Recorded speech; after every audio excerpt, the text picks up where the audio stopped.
अस्सलाम वालेकुम everyone, I hope आप सब खैर खैरियत से होंगे। आज की इस वीडियो में मैं रिव्यू करने वाली हूँ यारा बाय लताफ़ा को। हर तरफ इस परफ्यूम की इतनी ज़्यादा तारीफ़ सुनने को मिली कि as a fragrance lover I had to get it. लेकिन क्या मैं ये लेकर वाकई समझती हूँ कि ये वैल्यू फॉर मनी है और क्या आपको भी ये लेना चाहिए? तो आज की इस वीडियो में मैं अपना ऑनेस्ट रिव्यू शेयर करूँगी। इस परफ्यूम की लास्टिंग, इसकी प्रोजेक्शन, किस ओकेजन के लिए ज़्यादा सूटेबल है, किस वेदर के लिए ज़्यादा अप्रोप्रिएट है, और भी बहुत कुछ मैं इस वीडियो में कवर करूँगी, so stay tuned. Latafa actually is an Arab perfume brand which is known for its high quality and affordable fragrances, and Yara is one of their most popular fragrances. ज़्यादातर perfumes में ADT and EDP variants available होते हैं, लेकिन यारा में सिर्फ EDP है जो कि ज़्यादा इंटेंस भी होता है और लास्टिंग भी इसकी अच्छी होती है। जिन लोगों को EDT और EDP में डिफरेंस नहीं पता उनके लिए मैं क्विकली बताती चाहूँ कि EDP जो होते हैं वो ज़्यादा कंसनट्रेटेड होते हैं, ज़्यादा इंटेंस होते हैं और ज़्यादा लास्टिंग होती है उनकी, जबकि EDT जो होते हैं वो फ्रेशर होते हैं, लाइटर होते हैं और EDP के मुकाबले में उनकी लास्टिंग थोड़ी कम होती है। यारा की प्राइस की बात करें तो पाकिस्तान में ये मिल जाता है ऑलमोस्ट 5000 रुपीज़ की प्राइस रेंज में। 200-300 ऊपर नीचे हो जाता है, बट मैक्सिमम आपको ये 5000 की रेंज में मिलता है। पाकिस्तान में आप इजीली इसको दराज से ले सकते हैं। काफ़ी ज़्यादा ऑथेंटिक सेलर्स हैं जो जेन्युइन और ओरिजिनल परफ्यूम्स बेचते हैं, तो आप इसको दराज से परचेज़ कर सकते हैं। अंदर से इसकी बॉटल बहुत ही यूनिक सी और बहुत प्यारी सी है। वैनिटी में रखो भी तो बहुत प्यारी लगती है। बेबी पिंक सी है और ऊपर ये सिल्वर कलर की डिज़ाइनिंग हुई हुई है, तो काफ़ी यूनिक सी बॉटल है इसकी। लेकिन जो इसकी बॉटल है वो ओपेक है, जो कि पर्सनली मुझे पसंद नहीं है, बिकॉज आई लाइक टू सी कि कितना अंदर लिक्विड रह गया है, कितना मैंने यूज़ कर लिया है, तो वो एक चीज़ इसकी मुझे पसंद नहीं है। लेकिन ओवरऑल बाकी तो इसकी पैकेजिंग वगैरह बहुत अच्छी है। एक और जो चीज़ मैंने नोटिस की वो ये कि इस बॉटल का वेट बहुत ज़्यादा है। I don't know why, may be इसकी जो सिल्वर डिज़ाइनिंग है इस वजह से, कि अगर मैं बाकी परफ्यूम से इसको कंपेयर करूँ तो इसका वेट काफ़ी ज़्यादा है। तो इस तरह के परफ्यूम जिनकी पैकेजिंग की वजह से उनका वेट ज़्यादा होता हो, उनको मैं इतना ज़्यादा ट्रैवल फ्रेंडली कंसीडर नहीं करती। स्पेशली अगर आप लॉन्ग रूट पर जा रहे हो और आप चाह रहे हो कि कम से कम वेट अपने साथ कैरी करें, तो इस तरह की चीज़ों का एक्स्ट्रा वेट हो जाता है। इसकी जो कैप का डिज़ाइन है वो भी काफ़ी ज़्यादा यूनिक और प्यारा है, मतलब ट्रायंगल सी है, और जब इसको खोलें और बंद करें तो ऐसा लगता है कि जैसे इसके अंदर मैग्नेट लगा हो, क्योंकि काफ़ी ज़ोर से बंद होती है और काफ़ी फोर्स से खुलती है। एक्चुअली मैग्नेट नहीं है, लेकिन फील ऐसा ही होता है कि जैसे मैग्नेट लगा हो। इसका जो एटमाइज़र है वो बिल्कुल शार्प और स्ट्रेट सा स्प्रे देता है। जैसे कि मिस्ट होता है वो इवनली स्प्रेड करता है और काफ़ी दूर दूर तक जा रहा होता है ना, इसका वैसा नहीं है। बिल्कुल स्ट्रेट सा शार्प सा इसका स्प्रे होता है।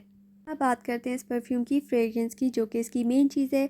तो सबसे पहले आते हैं टॉप नोट्स। टॉप नोट्स वो होते हैं जो जैसे ही आप परफ्यूम को स्प्रे करें तो जो आपको सबसे पहली खुशबू आती है वो टॉप नोट्स की होती है। फिर कुछ सेकंड्स के बाद जो खुशबू आती है वो होती है मिडल नोट्स की, और जो एंड में बेस नोट्स होते हैं एक्चुअली वो नोट्स होते हैं जो एंड तक लास्ट करते हैं। मतलब मेनली परफ्यूम की वही खुशबू होती है जो बेस नोट्स की होती है। इस परफ्यूम के जो बेस नोट्स हैं वो है वेनिला, मस्क और सैंडलवुड, यानी कि काफ़ी स्वीट, मस्की और पाउडरी सा ये ओवरऑल परफ्यूम है। अगर मैं आपके साथ अपना पर्सनल ओपिनियन शेयर करूं तो मुझे इसकी काफ़ी ज़्यादा स्वीट, काफ़ी क्रीमी और काफ़ी हैवी सी फ्रेग्रेंस फील होती है।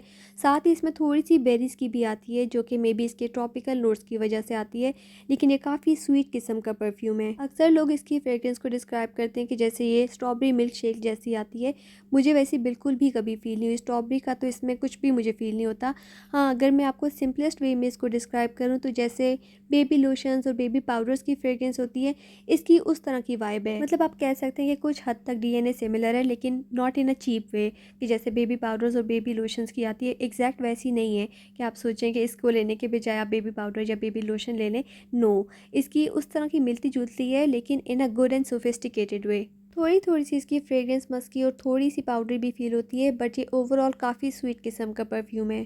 So if you are someone who is into fresh and floral किस्म की सेंट्स, तो this might not be your cup of tea, because इसमें बिल्कुल भी फ्लोरल कुछ भी नहीं है। हाँ, लेकिन अगर आपको बहुत ज़्यादा स्वीट किस्म के इन जनरल परफ्यूम पसंद आते हैं, पाउडरी किस्म की भी पसंद आती हैं और वेनिला जिसमें वो परफ्यूम्स पसंद आते हैं, तब तो आपको ये डेफिनेटली बहुत ज़्यादा पसंद आएगा। अक्सर लोगों का ऐसा ओपिनियन होता है कि जो बहुत ज़्यादा स्वीट और पाउडरी किस्म की फ्रेग्रेंसेस होती हैं वो काफ़ी सिंथेटिक और चीप सी होती हैं, जबकि इसमें ऐसा बिल्कुल नहीं है। इसकी काफ़ी सोफिस्टिकेटेड सी, एलिगेंट सी और काफ़ी फेमिनिन सी खुशबू है। और फिर अक्सर लोगों का ओपिनियन ये भी होता है कि जो इस किस्म के परफ्यूम्स होते हैं वो एक सर्टेन एज ग्रुप के लिए सूटेबल होते हैं, यानी कि टीनेजर्स के लिए मोस्टली। लेकिन ये वाला ना बहुत ज़्यादा गर्ली है ना बहुत ज़्यादा मेच्योर है, यानी कि हर एज ग्रुप वाले इसको लगा सकते हैं।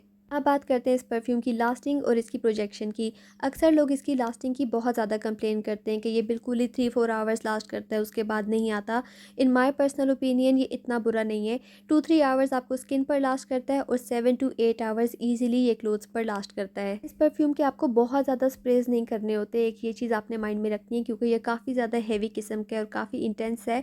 तो मैक्सिमम आपने 3 टू 4 स्प्रेज करने होते हैं, इससे ज़्यादा की ज़रूरत नहीं होती, otherwise it can be headache inducing. तो क्लोथ्स पर फर्स्ट 2-3 आवर्स तो बहुत ज़्यादा स्ट्रॉन्ग किस्म की इसकी फ्रेग्रेंस फील होगी। उसके बाद ये आहिस्ता आहिस्ता थोड़ी कम होती जाती है, लेकिन ऐसा नहीं है कि आपको बिल्कुल फील ही ना हो। स्पेशली अगर कोई क्लोज रेंज में हो तो उसको तो डेफिनेटली आएगी और आपको खुद भी अपने ऊपर से आएगी। रही बात इसकी प्रोजेक्शन, तो इसकी प्रोजेक्शन इतनी आउटस्टैंडिंग नहीं है। मतलब ये उस तरह का परफ्यूम नहीं है कि अगर आपने लगाया और कहीं से गुजर के जाएँ तो पीछे तक ये ट्रेल छोड़ता जाए।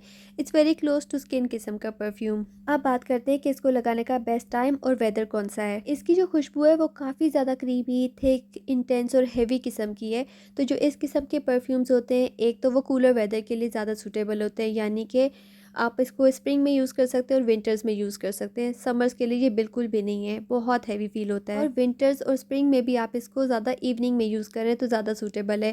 डे टाइम के लिए थोड़ा ज़्यादा ही इंटेंस फील होता है, जब थोड़ी सी धूप होती है, गर्मी होती है, तो ये ज़्यादा शाम के टाइम के लिए सूटेबल है, वो भी सर्दियों में। सो जो लोग एक ऐसा परफ्यूम ढूंढ रहे हैं जो कि वो हर सीज़न में यूज़ कर सकें, यानी कि पूरा साल कोई एक परफ्यूम ही वो यूज़ कर सकें, तो उनको इस एस्पेक्ट को कंसिडर करना पड़ेगा, क्योंकि ये ऑल ईयर राउंड वेयर करने वाला परफ्यूम बिल्कुल भी नहीं है। इज़ इट यूनिसेक्स, यानी क्या इसको मेन भी यूज़ कर सकते हैं? तो the answer is no, because इसकी जो फ्रेग्रेंस है वो बहुत ही सॉफ्ट, बहुत ही डेलिकेट और बहुत ही फेमिनिन किस्म की है। Man in general don't like such fragrances. उनके जो परफ्यूम्स होते हैं वो वुडी, बोल्ड, स्पाइसी, स्ट्रॉन्ग किस्म के होते हैं, तो ये उस तरह का बिल्कुल भी नहीं है। इट्स अ वेरी फेमिनिन किस्म का परफ्यूम।